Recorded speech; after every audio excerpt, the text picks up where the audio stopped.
ज्ञानतिमिरन्धस्य मम ज्ञानतिमिरन्धस्य ज्ञानाञ्जनशलाकया चक्षुर्मिलितं येन तस्मै श्रीगुरवे नमः। श्रीचैतन्यमनोभीष्टं स्थापितं येन भूतले स्वयं रूपा कदा मह्यं ददाति स्वपदान्तिकं। वन्देऽहं श्रीगुरो श्रीयुतापदिकमलं श्रीगुरून् वैष्णवांश्च श्रीरूपं साग्रजातं सगुणरघुनाथान्वितं तं सजीवम्। नमो विष्णुपादाय कृष्णप्रेष्ठाय भूतले श्रीमते भक्तिवेदांत स्वामिनिति नामिनि। नमस्ते सरस्वते देवे गौरवाणी प्रचारिणि निर्विशेष शून्यवादी पाश्चात्य देशतारिणी।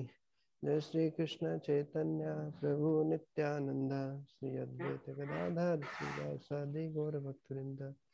हरे कृष्णा कृष्णा कृष्णा कृष्णा हरे कृष्णा हरे हरे हरे राम राम राम हरे हरे।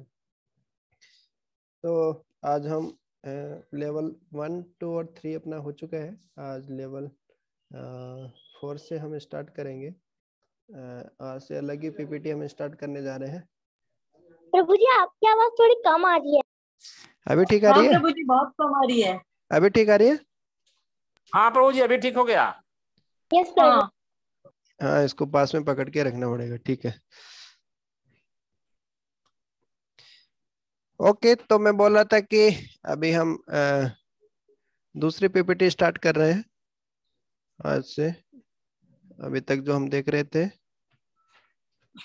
तो पीपीटीज अभी इंग्लिश में है, वैसे मैं हिंदी में ट्रांसलेट करूंगा एक एक।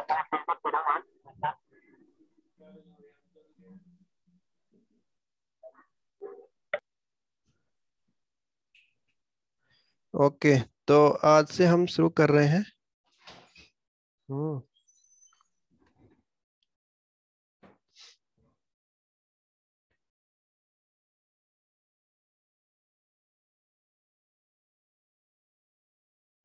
अभी सारे पीपीटीज में से स्टार्टिंग में रहेगी जो प्रार्थना है और सभी का पैटर्न ऐसे रहेगा।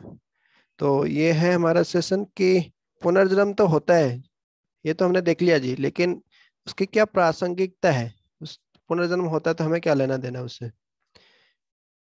तो ये एक क्विज टाइप में है कि हमने ये तो देखा जी कि किस तरीके से हम शरीर नहीं है जी, आत्मा है। तो आप शरीर नहीं है आत्मा है तो फिर तो हमें तो शरीर से प्रभावित नहीं होना चाहिए। फिर यदि हम शरीर नहीं है आत्मा है तो हमें तो शारीरिक आवश्यकता उससे इतना प्रभावित नहीं होना चाहिए। भूख लगे तो भी इतना प्रभावित नहीं होना चाहिए उससे। हाँ नींद में कम सो लिया ज्यादा सो लिया तो उससे प्रभावित नहीं होना चाहिए। अब शरीर ही नहीं है, अब यदि अब आत्मा है तो फिर इतना क्यों शरीर को लेके इतना क्यों चिंतित रहते हैं? दिन में 10 बार शीशा देखते हैं, है ना? तो इतना क्यों हम शरीर के बारे में करते हैं? इतना समय ऊर्जा धन हम शरीर के पीछे क्यों खपत करते हैं? क्यों करते हैं जी? हाँ प्रभु जी आत्मा को रहने के लिए तो शरीर चाहिए, नहीं शरीर अगर नहीं रहेगा तो फिर आत्मा कहाँ रह पाएगी? आत्मा को रहने के लिए शरीर चाहिए। अच्छा। और शरीर जब स्वस्थ रहता है तभी हम भगवान का भजन कीर्तन सुमिरन कर पाते हैं। शरीर के अस्वस्थ होने पर हम कुछ नहीं कर पाते हैं। तो शरीर पे ध्यान हमको देना ही पड़ेगा प्रभु जी। सही बात है। तो कल 3-4 दिन पहले का शिल प्रभुपाद जी का जो कोट था वो भी यही था कि है ना, अपने शरीर को स्वस्थ रखिए और कृष्ण भावनामृत में प्रगति कीजिए, ऐसा करके। तो एक है कि ऐसा नहीं हो सकता कि मैं अपने जो जीवन में आने वाले कष्टों पे है हंसता रहूं और है ना शांत दिमाग से रह सकूं। तो भगवान भगवत गीता में बताते हैं 18वें अध्याय के 61वें श्लोक में कि यंत्र रुडानी माया, कि ये भौतिक शरीर जो हमारा है वो एक यंत्र की तरह है। जैसे इस फोटो में आप देख रहे हैं ना, ये यंत्र की तरह, जैसे लैपटॉप है मोबाइल है, तो ये एक यंत्र की तरह हमारा शरीर भी है। और उसके अंदर चलाने वाला तो कोई आत्मा, दूसरा पायलट जो ड्राइवर है वो तो और ही है, वो तो आत्मा है, वो ही है वास्तव में हम। और बाकी हमारा ये शरीर तो ऐसे एक मशीन की तरह ही है। इस मशीन में क्या क्या हो रहा है हमें तो पता भी नहीं है। तो लेकिन आत्मा क्या लगता है, आत्मा अपने आप को शरीर ही मानती है। हम तो अपने आप को ये शरीर ही मानते हैं ना, कि देखिए साहिल प्रभु मतलब कौन, वो ऐसा शरीर है उनका, हाँ वो साहिल प्रभु है। सार्थक प्रभु कौन है, वीरेंद्र प्रभु कौन है, ऐसे ऐसे शरीर वाले है ना, गोरे काले छोटे लंबे हैं, तो उन हैं मोटे पतले, तो इस तरीके से उनको पहचानते हैं। लेकिन वास्तव में तो वो है ही नहीं, वो तो शरीर, वो तो आत्मा है। वो तो देखो जी, ड्राइवर जैसे वो अंदर बैठे हैं वो तो अलग है? तो साहिल साहिल प्रभु भी एक आत्मा है, जैसे ड्राइवर अंदर बैठा है। वीरेंद्र प्रभु भी एक आत्मा है, लेकिन हम तो उनके शरीर से ही उनकी पहचान करते हैं। तो लेकिन यही सारे बंधनों का कारण है वास्तव में। और जब व्यक्ति ये जान जाता है कि हाँ ये मैं शरीर नहीं, मैं आत्मा हूँ, तो मतलब उसने आध्यात्मिकता में प्रगति कर ली है। भले ही वो अनपढ़ ही क्यों ना हो, जरूरी नहीं है कि उसके बहुत एजुकेटेड मतलब पढ़ा लिखा होना चाहिए। जैसे श्री श्रीमद भक्ति चारू स्वामी गुरु महाराज का मैं लेक्चर सुन रहा था कल ही, उसमें एक उदाहरण दे रहे थे। एक गुजरात की साधारण सी महिला थी, ज्यादा पढ़ी लिखी भी नहीं है, उसको भयंकर बीमारी हो गई थी, लेकिन फिर भी वो अंत समय बोले थी तो भौतिक शरीर है तो छोड़ना ही है। और मैं से ज्यादा उनके घर वाले सभी इतने चिंतित थे, लेकिन वो खुद इतने चिंतित नहीं थे है? तो वो भक्त बन गई थी। तो इस तरीके से वो भले ही ज्यादा मतलब शिक्षित नहीं थी, सब कुछ नहीं, लेकिन उसने कि ये तो बोलो शरीर है, ये तो नष्ट होना ही है, तो इस पॉइंट को मतलब अनुभव कर लिया था। तो वो मतलब आसान बात नहीं है। तो कि उसको एक्चुअली कैंसर हो गया था, तो उसको लगा कि हाँ मरना तो है ही तो इस तरीके से हम बोल तो देते हैं हम शरीर नहीं आत्मा, लेकिन इस तथ्य को, हाँ इस तथ्य का साक्षात्कार करना बहुत मुश्किल कार्य है। और वो कर लिया तो मतलब हमने सफलता हासिल कर ली। चलो प्रभुपाद जी के लेक्चर्स में आप सुनेंगे तो वो कभी नहीं बोलते हैं देखो जी भगवान ने ऐसे रासलीला की, रासलीला में क्या क्या हुआ। वो सिंपल भगवत गीता के दूसरे अध्याय के ये सिंपल सिंपल जो कंसेप्ट है, जो अवधारणा कि हम शरीर नहीं आत्मा, आत्मा अजर है अमर है। जैसे श्री श्रीमद भक्ति चारू स्वामी गुरु महाराज शिला प्रभुपाद जी के साथ में थे हैं, लास्ट के 1.5-2 साल उनके पर्सनल सर्वेंट थे, तो उनकी सेक्रेटरी भी थे। तो उनकी व्यक्तिगत रूप से सेवा करते थे शिला प्रभुपाद जी की, भक्ति चारू स्वामी गुरु महाराज। तो जब तो वो उनके लिए हमेशा लास्ट के समय में, अंतिम दिनों में हमेशा उनके लिए कुकिंग करते थे, रसोई में जाके कुछ कुछ बनाते थे। तो प्रभुपाद जी बोले उनको कि देखो मैं तो बूढ़ा हो गया हूँ और अभी मैं जानने वाला हूँ, शरीर छोड़ूंगा मैं, और तुम इतना समय किचन में देते हो, इतना कुछ बनाते हो। बोले जरूरत नहीं है बनाने की, कोई दूसरे को बनाने के लिए बोल दो, और क्योंकि वैसे खाता तो हूँ नहीं। तो लेकिन श्री श्रीमद भक्ति चारू स्वामी महाराज बोले कि शिला प्रभुपाद मैं इसी आशा से बनाता हूँ कि किसी ना किसी एक दिन आप खाएंगे, है ना, इस प्रसाद को आप ग्रहण करेंगे, तो इसी आशा से मैं कुकिंग करता हूँ। तो शिला प्रभुपाद बोलते हैं नहीं मैं कभी नहीं खाऊंगा, वो तो मरने के बाद ही खाऊंगा बोले ऐसे कठोर शब्दों में बोलते हैं। तो ऐसे सुनते ही जो भक्ति चारू स्वामी महाराज थे वो हृदय पिघल जाता है। 1.5-2 साल से शिला प्रभुपाद जी की व्यक्तिगत रूप से सेवा कर रहे थे, सब कुछ थे उनके साथ में।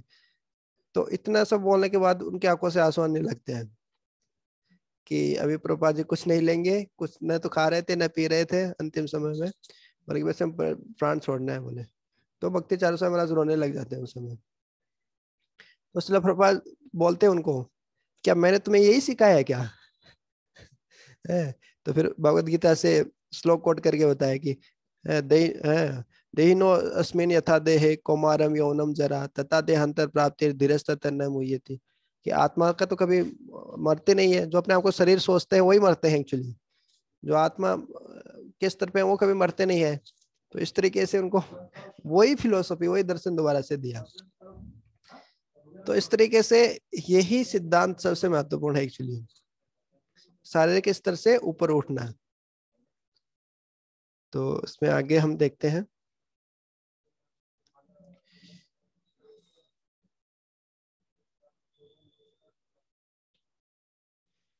देखिए जब हमें रात में सपने आते हैं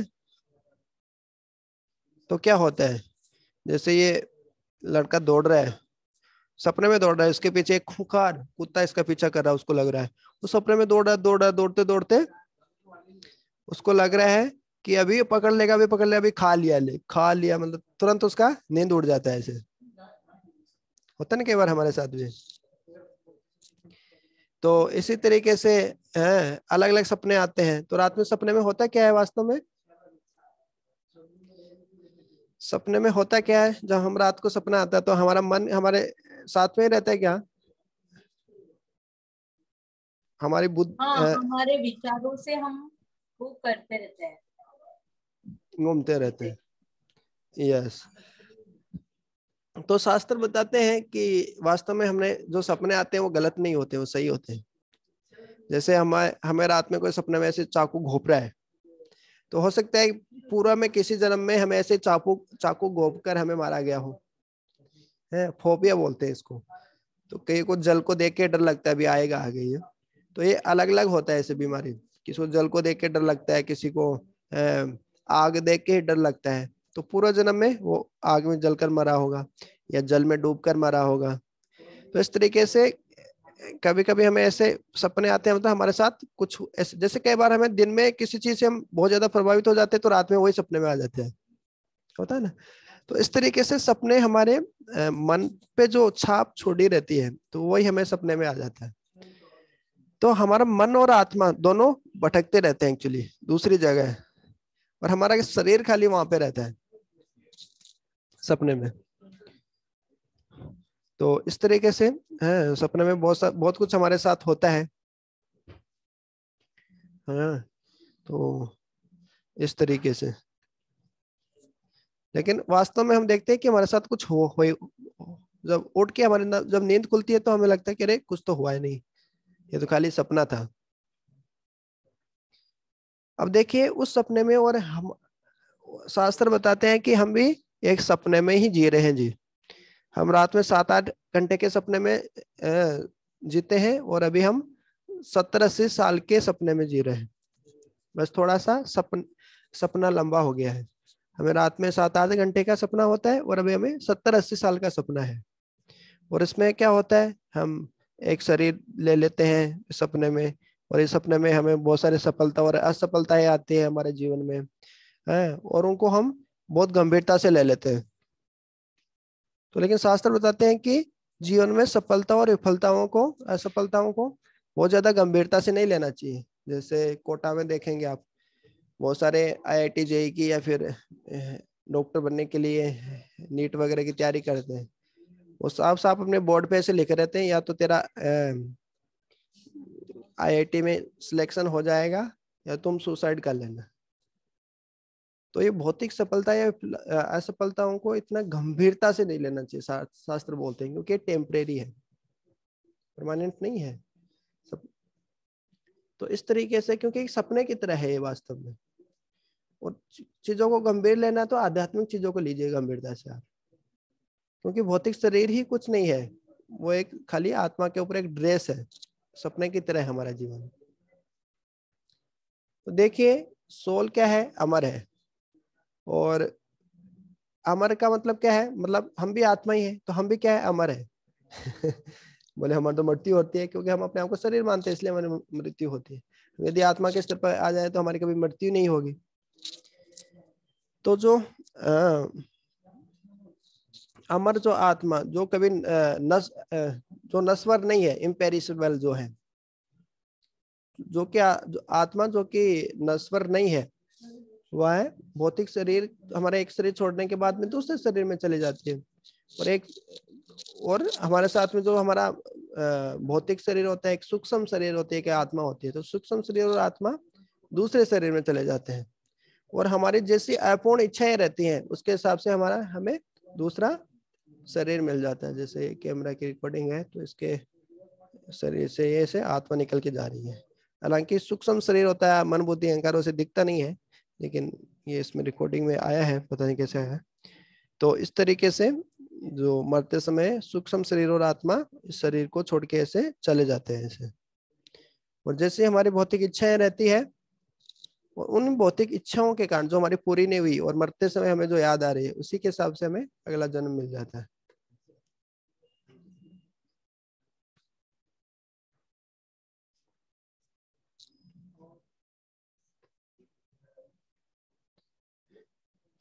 देखिए इसमें क्या हो रहा है,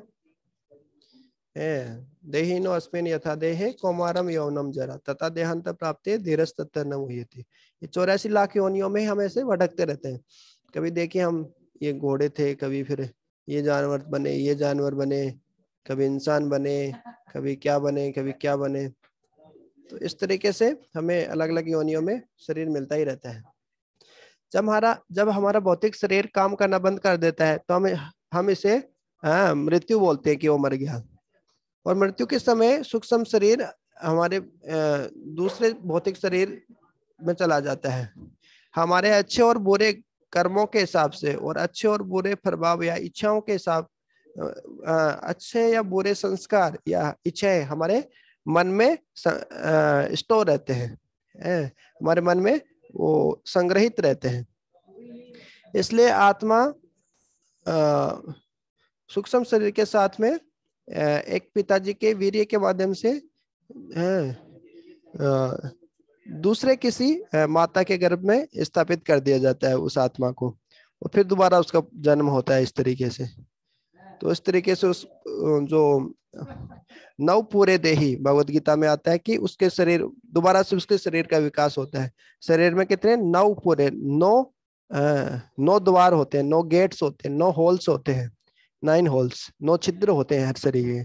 उसमें से 7 तो हमारे ऊपर ही है, मुख के ऊपर ही है 7 छिद्र। तो नथुने हैं, 2 कान है, 4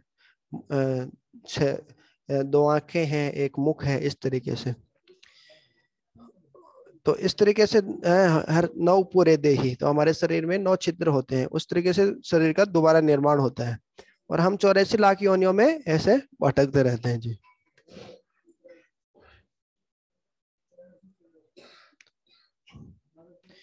जब कोई भगवान के नियमों की अवहेलना करता है और पाप पूर्ण गतिविधियों में व्यस्त रहता है अपने अशुद्ध मन और इंद्रियों के साथ में, तो वह उसको जानवरों का शरीर मिल जाता है जी। जैसे इस पिक्चर को देख के आप क्या बता सकते हैं कि इसमें क्या हो रहा है?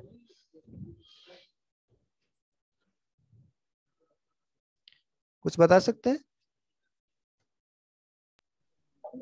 प्रभु जी मतलब ये दिन भर जो औरत है वो सोती रहती थी, तो ये भालू बन गई थी, तो भालू सोता रहता है वैसे। सही बात है। तो इस तरीके से दिन भर सोने से उसका जो सूक्ष्म शरीर है वो इसी जन्म में धीरे धीरे भालू का रूप ले लेता है, पर मृत्यु के समय में उसको पूरा भौतिक शरीर मिल जाता है। सूक्ष्म शरीर तो वैसे ही वो भालू का रूप ले चुका होता है। ऐसा इसमें क्या बताया प्रभु जी? मतलब जो ये आदमी है वो हमेशा मांस खाता रहता है, और फिर जो शेर रहता है हमारा वो भी मांस खाता रहता है। जैसे ये आदमी जो मांस खाता था वो अगली बार में शेर के रूप में जन्म ले लेता है। और इसी तरीके से जो अपने शरीर को ढकते नहीं है, अपने शरीर को एक्सपोज करते हैं, तो जैसे आजकल के जो हीरो हीरोइन है तो वो क्या बन जाते हैं, पेड़ बन जाते हैं, क्योंकि कोई कपड़े पहनने की जरूरत नहीं, ऐसे सर्दी गर्मी बारिश में खड़े रहो ऐसे। तो इस तरीके से जो पेड़ वगैरह आपको दिख रहे हैं ना, उसका मतलब समझ लेना कि कपड़े नहीं पहनते थे इसलिए ये ऐसे बन गए शारीरिक चेतना के कारण। एक उदाहरण के लिए मान लीजिए एक व्यक्ति ने बहुत अच्छी कॉलेज से पीएचडी कर लिया, लेकिन जो मरता है ना तो फिर से आत्मा को एक दूसरा शरीर में जाना पड़ता है, वापस से वो एक बच्चा बनता है, फिर वापस वो बाबा ब्लैक शिप ऐसे करके ABCD क ख ग घ ऐसे दोबारा से वो स्टार्टिंग से स्टार्ट करता है। ऐसा भले ही वो पीएचडी किया है, अपने जिंदगी के 40 साल तो पढ़ाई में बिता दिए उसने, फिर से अगला जन्म होगा तो फिर से उसको बाबा ब्लैक शिप से स्टार्ट करना पड़ेगा। लेकिन मुक्ति का मतलब क्या होता है कि दोबारा उसको भौतिक शरीर नहीं धारण करना पड़ेगा, है दोबारा से भौतिक शरीर में नहीं आना पड़ेगा, उसको बोलते हैं मुक्ति। भौतिक जगत से, जेल से वो छूट गया है जी। फिर से ऐसे पीएचडी कर लिया लेकिन बच्चा ही बनेगा ऐसे, फिर बाबा अब एक्सेप्ट करेगा। एक व्यक्ति जो शारीरिक स्तर पे होता है वो सोचता है कि मैं पुरुष हूँ, मैं स्त्री हूँ, मैं भारतीय हूँ, मैं ब्राह्मण हूँ। श्रील प्रभुपाद जी के लेक्चर सुनेंगे तो उसमें सैकड़ों बार श्रील प्रभुपाद जी बताए कि मैं भारतीय नहीं हूँ, मैं अमेरिकन नहीं हूँ, मैं गोरा नहीं, मैं काला नहीं, मैं पुरुष नहीं, मैं स्त्री नहीं, ब्राह्मण नहीं, क्षत्रिय नहीं, शूद्र नहीं, वैसे नहीं। तो ये सब क्या भौतिक उपाधियां हैं। जैसे मान लीजिए कोई एक व्यक्ति है, उसने क्या किया, उस मर्सिडीज बेंज जो कि 60-70 लाख की आती है, मान लीजिए वो खरीदी उसने, और उसको उसको अपनी गाड़ी का बहुत घमंड है और उसको लगता है कि मैं ही ये गाड़ी हूं। और जब कोई व्यक्ति आता है उसकी गाड़ी पे, मान लीजिए किसी ने उसने पत्थर फेंक दिया और उससे उसकी गाड़ी का शीशा है कांच का वो टूट गया, तो उसको क्या लगेगा, उसके उसके दिल को बड़ी ठेस पहुंचेगी। हालांकि उसकी गाड़ी का शीशा तोड़ा है, लेकिन उसको क्या लगेगा, अरे मेरे को ही तोड़ दिया ऐसा। क्योंकि उसको क्या लग रहा है, उसे इतनी आसक्ति है, असंगम हाँ पर प्रज्वर ऐसे करके आता है भागवत में। भौतिक आसक्ति इतनी होती है ना कि हमें लगता है कि वो गाड़ी मतलब मेरी मर्सिडीज गाड़ी मतलब मैं ही वो गाड़ी हूँ, उस गाड़ी को कोई नुकसान पहुंचा रहा है मतलब वो मेरे को नुकसान पहुंचा रहा है एक्चुअली। तो अहंकार के कारण वो अपने आप को अपने आप को कार मान रहा है वो इस तरीके से। उसी तरीके से ये एनालॉजी, ये उपमा समझने के लिए बहुत अच्छी है। किस तरीके से, देखिए हम गाड़ी नहीं है लेकिन गाड़ी को कुछ भी नुकसान पहुंच रहा है तो हमें लग रहा है कि हमें ही नुकसान पहुंचाया जा रहा है। उसी तरीके से शरीर हमारा नहीं है लेकिन इसको कोई नुकसान पहुंचाया था तो हमें लगता है कि आत्मा को लगता है कि उसी को नुकसान पहुंचाया जा रहा है, क्योंकि आसक्ति है इस शरीर से। जिस प्रकार से हमें गाड़ी से आसक्ति रहती है, गाड़ी को नुकसान पहुंचाते तो हमें लगता है कि हमें ही नुकसान, मेरे ही शरीर को नुकसान पहुंचा है। उसी तरीके से जब शरीर को नुकसान पहुंचाते हैं तो हमें लगता है कि हमें ही नुकसान पहुंचाया है आसक्ति के कारण। एक्चुअली जो योगी रहते हैं, धारणा ध्यान समाधि में पहुंच जाते हैं, या भगवान के जो शुद्ध भक्त होते हैं, इवन वो शरीर के साथ भी, शरीर के भी स्तर से ऊपर उठ जाते हैं। जैसे आप देखेंगे जो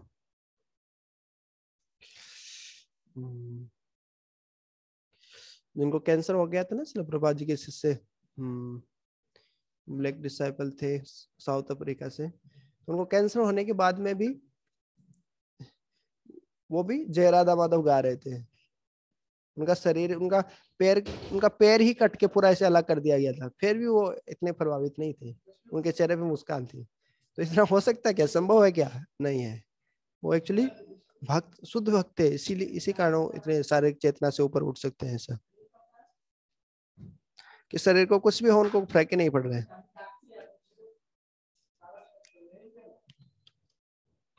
तो यहाँ पे आपको बताना है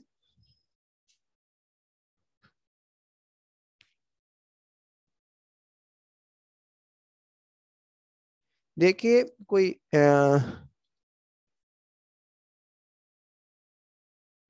व्यक्ति है, रात में उसने सपना देख रहा है कि कोई कुत्ता उसका पीछा कर रहा है, और दूसरा कोई एक स्टूडेंट है, उसने ये पीएचडी की डिग्री ले ली मान लीजिए। तो इन दोनों में क्या समानताएं हैं और क्या विभिन्नताएं हैं? प्रश्न समझ में आया? देखिए एक व्यक्ति को रात में सपना आ रहा है कि मेरे पीछे कुत्ता पीछा कर रहा है ना, इस तरीके से। और एक व्यक्ति ने पूरे 10 साल 20 साल स्टडी किया, उसके बाद में उसको कॉलेज से उसको डिग्री मिली, पीएचडी की डिग्री मिली मान लीजिए। तो इन दोनों में क्या समानताएं हैं, क्या विभिन्नताएं हैं, जो अभी तक हमने देखा उसके आधार पे बताना है। समान तो ये है प्रभु जी, जैसे ने वो अपने डिजायर की वजह से भाग रहे हैं। जैसे कुत्ता हमारे पीछे भागता है तो हम जिस तरह से भागते हैं वैसे ही उसके मन में जो इच्छा है, उसकी इच्छा की वजह से वो डिग्री के लिए, मतलब वो उसके लिए भाग रहा है। ओके सही है। और कोई पॉइंट? हाँ, हरे कृष्णा प्रभु जी। हाँ यस प्रभु। एक सपना में बहुत भयभीत हो रहा है और एक बहुत उत्साहित हो रहा है कि हमको डिग्री मिल गया, हम मेरा सफल हो गया। हाँ तो ये क्या हो गया, मतलब असमानताएं हो गई एक तरीके से। उसमें प्रश्न ये है कि क्या समानताएं हैं और क्या असमानताएं हैं। तो ठीक है, जैसे माता जी ने बताया, द्रौपदी माता जी ने बताया कि किस तरीके से समानता ये है कि वो भी भाग रहा है उसके पीछे, और भौतिक अपनी इच्छाओं के कारण वो भी भाग रहा है, और उसने भी वो भी मेहनत कर रहा है। तो एक ही चीज के लिए कर रहा है, अपनी इच्छाओं के कारण ही दोनों भाग रहे हैं। ऐसे एक डिग्री के पीछे भाग रहा है, उसके पीछे कुत्ता है इसलिए भाग रहा है। और असमानताएं मेन रूप से ये है कि वो एक्चुअली 5-6 घंटे का सपना है, या 2-3 घंटे का सपना है, और दूसरा ये 20-30 साल का सपना है एक्चुअली। जैसे पीएचडी डिग्री के लिए 20-30 साल लग जाता है ना, तो इस तरीके से समय का थोड़ा अंतर है। बात दोनों एक ही है, रात को सपने में जो आ रहा है और ऐसे जो डिग्री के लिए ये है ना मिल रहा है, दोनों सपने ही है, दोनों भ्रम ही है वास्तव में, समय का अंतर है खाली। शास्त्र बताते हैं यही चीज। तो इस तरीके से समय का अंतर है खाली। दूसरा प्रश्न हम देखते हैं। दूसरा प्रश्न है कि मर्सिडीज बैंक जो ये बेंज जो गाड़ी थी, उसके जो स्वामी मालिक जिस जब उसको पत्थर मारा गया था उस गाड़ी को, तो उसको नुकसान पहुंचा था। तो इससे आप क्या सिद्धांत निकाल सकते हैं, क्या सिद्धांत प्रतिपादित कर सकते हैं आप कि मर्सिडीज को थोड़ा सा भी स्क्रैच लग जाता है, फिर कुछ हो जाता है, तो हमको लगता है कि हमारा बहुत बड़ा नुकसान हो गया। वैसे ही हमारे शरीर को थोड़ी सी भी खरोंच लग जाती है, तो हमको लगता है कि वो हमको ही लगी है। एक्चुअली हम आत्मा है ये नहीं सोचते, हम शरीर के लेवल पे ही सोचते हैं। और इसी कारण हम इतने सारे परेशानियों से, समस्याओं से जूझते हैं। तो ये मैं वैसे ऑलरेडी बता दिया था। तो यहाँ तक, यहाँ पे एक्टिविटी ये फिनिश होती है। उसके बाद में हम देखेंगे, कल से उसके आगे देखेंगे। उसका एक और भी क्वेश्चन है क्या? हाँ, एक और क्वेश्चन है। आप अपने जीवन में आने वाली समस्याओं से कैसे बचेंगे? जब आपके जीवन में कोई असफलताएं आती हैं या आपका बहुत बड़ा नुकसान हो जाता है,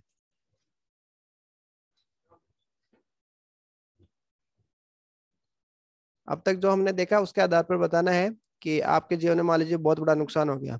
आपका 30 करोड़ का 50 करोड़ का बिजनेस है, और उसमें कोरोना काल में सब लूट गया, है ना, या नुकसान हो गया, या विफलताएं आ गई, परिवार में किसी की डेथ हो गई, तो उससे आप कैसे उभरेंगे, अपने आप को उस ऊपर उठ पाएंगे वैसे हालात से?